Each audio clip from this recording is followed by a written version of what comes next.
Welcome back, everybody. Today, I'm going to teach you how to invite teammates to Asana.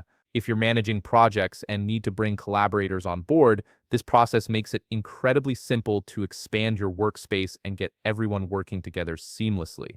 First, go ahead and open Asana.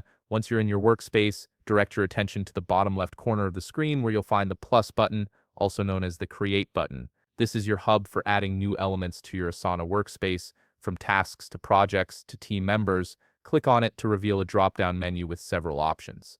From that drop-down menu, select Invite. This option is specifically designed to bring new people into your Asana workspace, whether they're colleagues, clients, or external collaborators. Clicking it will open up the invitation interface where you can manage who gets access to your projects.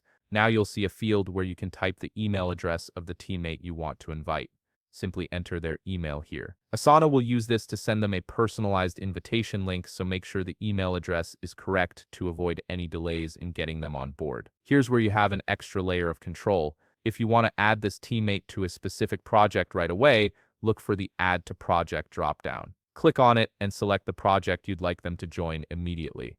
This is particularly useful when you're inviting someone for a specific task or project and want them to have instant access to the relevant workspace without additional setup steps later. Once you've filled in the email and selected any projects, click Send to send the invitation. This dispatches an email to your teammate containing a link that will guide them through joining Asana and connecting with your workspace. Your teammate will receive that email shortly with clear instructions and a link to join Asana. Once they click the link and accept the invite, they'll be automatically added to your organization and any teams or projects you've selected. From there, they'll have full access to collaborate, comment, and contribute to your shared work.